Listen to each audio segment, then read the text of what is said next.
Hi everyone and welcome back. So visual rhetoric, it says part 2. I actually took a break from part 2. In part 1 I talked about the elements of design. In part 2 I talked about persuading people with rhetoric by using the 3 pillars of rhetoric: emotion, logic, and trust, pathos, ethos, and logos. And then I took a break because I went a little bit long, and now I'm going to focus on informing, and particularly using visuals when you're informing rather than persuading. So making sure that your tone, and if you missed the other part, please go back and watch that, but making sure that your tone is neutral when you're using images. So how do we do that? Well, the first thing when trying to inform, you're still trying to connect to your audience the same way as you are when you're persuading. You're just connecting in a different way. So you have to think much more about their education, experience, and expertise. As we discussed before with audience, and then again with clarity and conciseness, really ask yourself what they know or don't know about that topic before picking your visuals. Choose emotionally neutral or slightly positive images. So graphs, charts, and tables that will help your audience better understand the topic. A lot of times when you're doing an informative presentation, you need something like a graph or a chart, and you're hitting that third pillar of rhetoric, which is logos. You're looking to hit people's logic. But if you look at the visual I have here on this slide, it's not exactly logical. It's just a visual that sort of goes with my information, right? But it's emotionally neutral. You don't necessarily feel anything when you look at it, unless possibly you're a person who identifies as non-binary and you don't particularly like that graph's been broken up into what appears to be male and female. But other than that, it's not really an emotionally charged picture. For example, you might want to find a graph with large font and clear information, or you might want to create a graphic that clearly demonstrates the directions in a text. Now, this presentation and the other two that went along with it are really meant for preparing you for that informative presentation if you're in my class. But later on, we're going to be working on manual writing and instructions.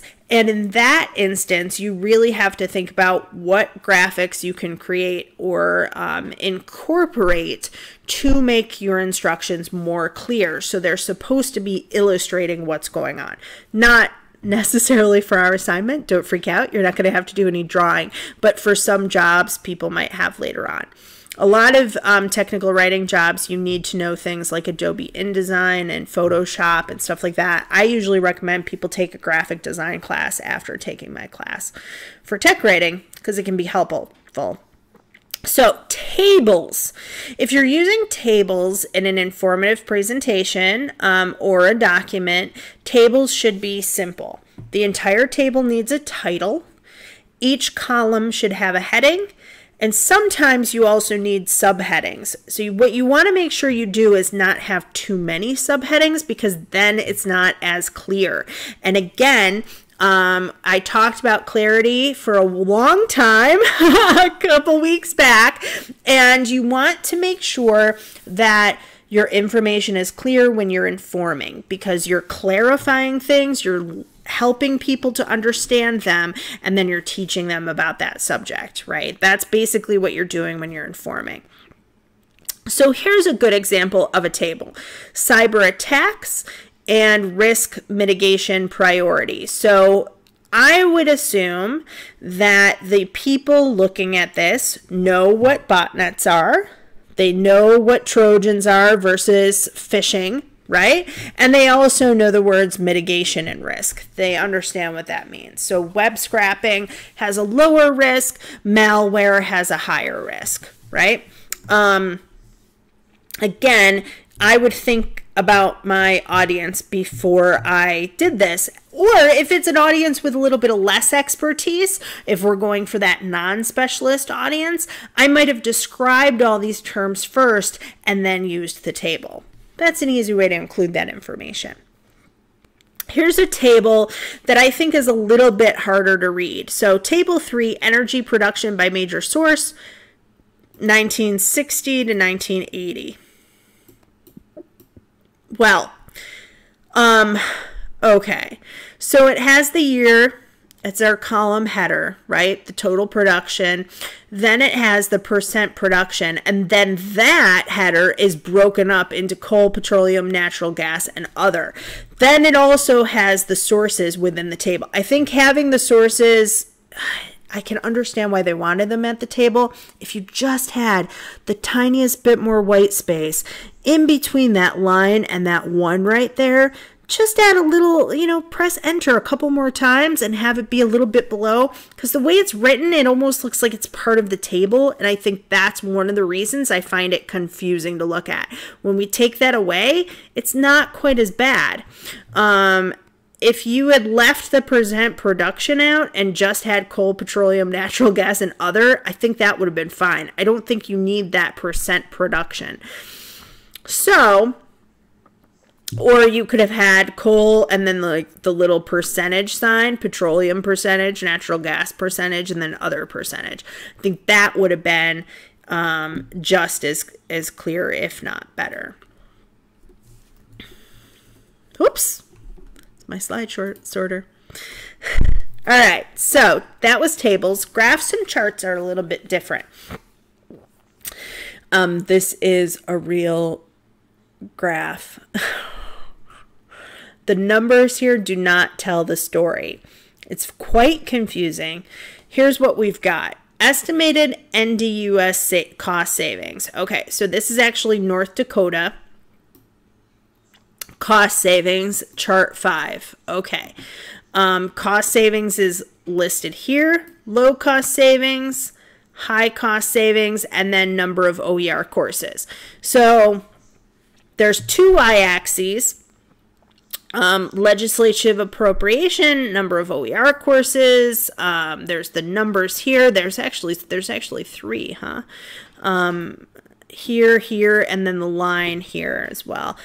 The second x-axis marker for legislative appropriation, there's lines and there's bars, and there's lines behind the lines and bars, which makes it a little bit more difficult. If you're doing a bar graph or a line graph, if you're doing a bar graph, you don't necessarily need those lines in the background. If you're doing a line graph, you can have them.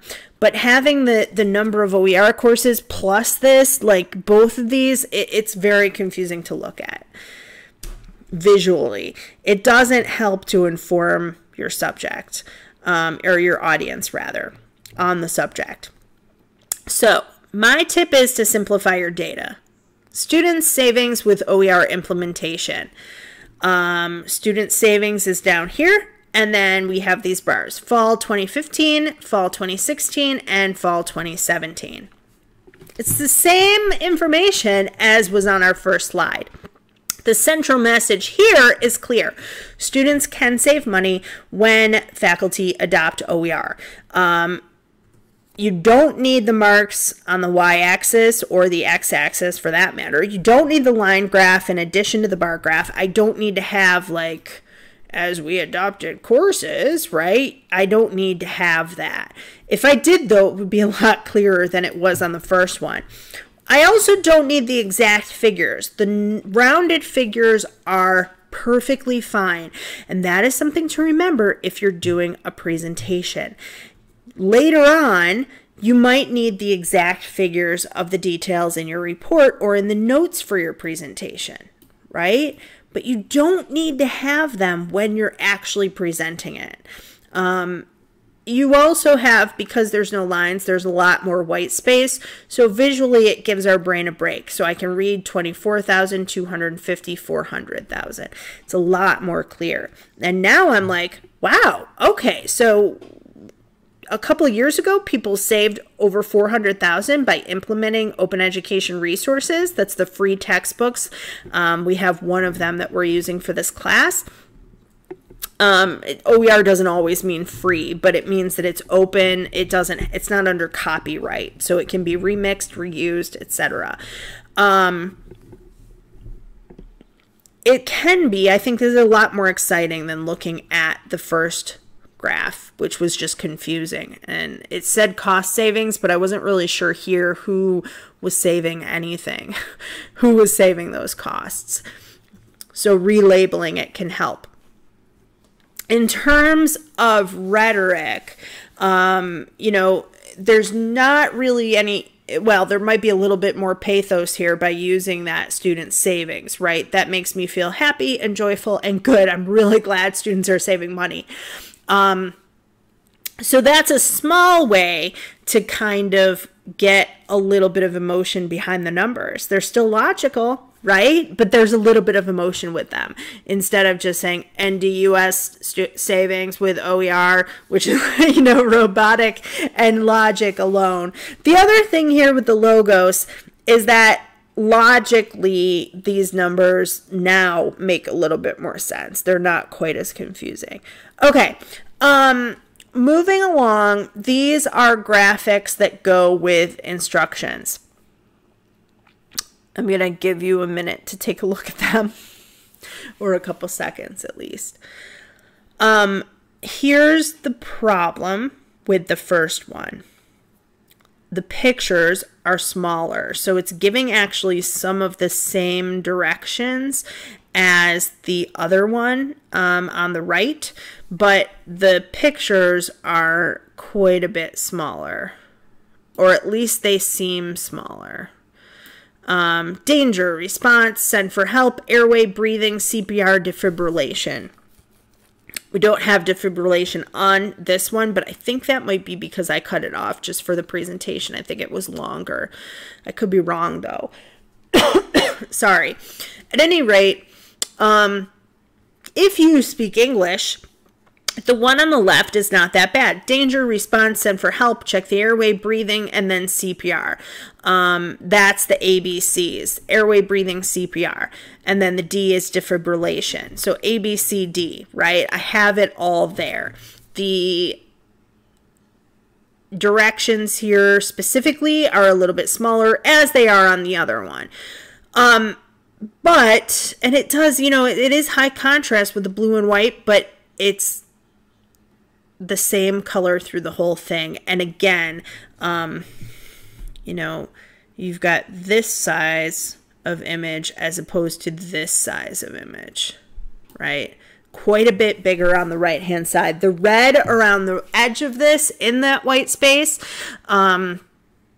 makes it easier to be seen. And if the left, the one on the right, was at a pool, you could see that from across the pool, right?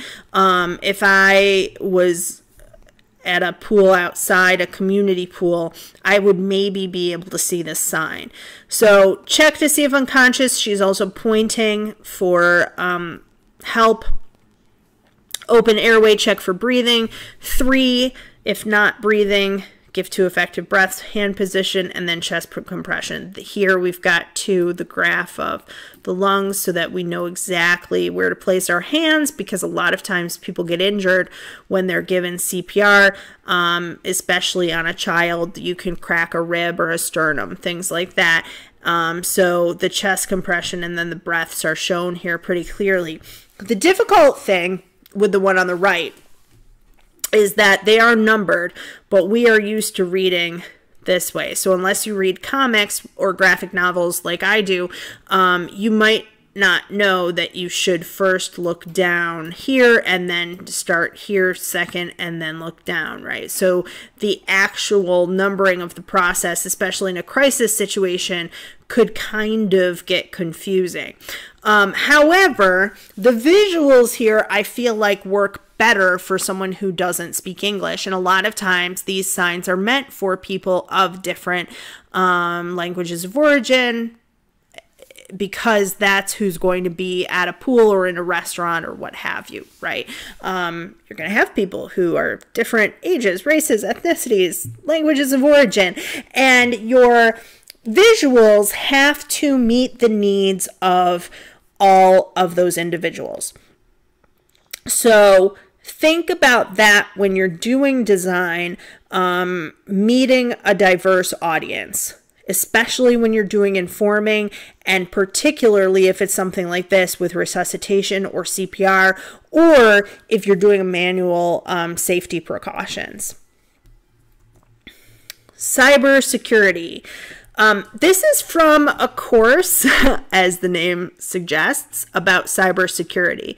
The visual here has some emotion behind it. It's a little bit menacing. It might make people feel slightly anxious or afraid or intrigued because we have the light here. Our eye is drawn here first and then to this person's face and just this part of this face. The rest is kind of in shadow, right? An interesting use of that blank space kind of in the darkness there, drawing our eye in.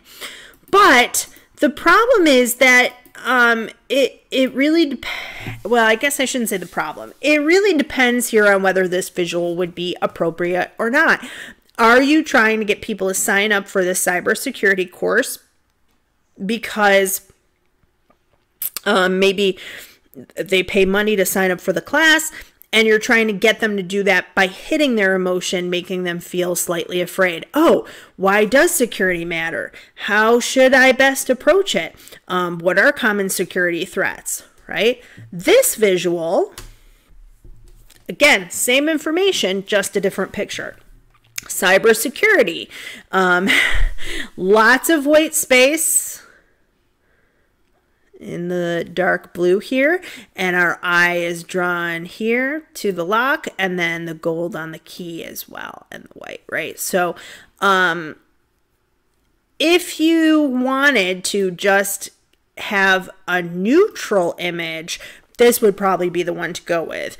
Is it as interesting? No, that's why it's neutral. It's not quite as interesting, but it's not emotionally charged either. It's a neutral kind of image. This image, workers would rather be nice than safe. 1 in 5 share passwords over text or email. 45% would share a computer with colleagues. This is an interesting infographic. I actually kind of like it. I like the colors that they use. They're sort of contrasting with this like dark blue and kind of salmon color. It's an interesting thing to read.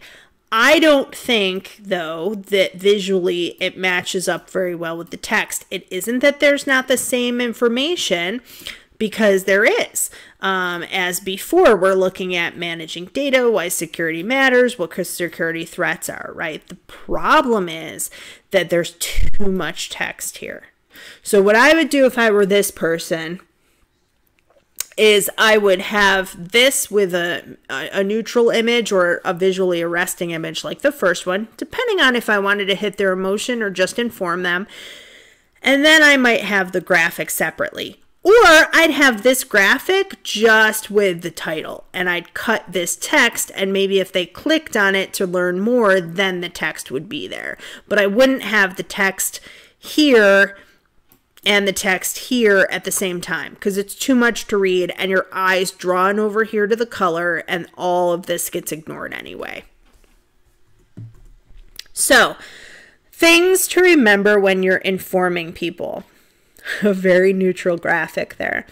First, consider your purpose. Are you informing people? Are you persuading them? Or are you doing a combination of the two? If you're persuading, you want things that are more emotionally impactful with your images. Think back to the last presentation. I had that picture of the elephant lying on the ground in pain, right?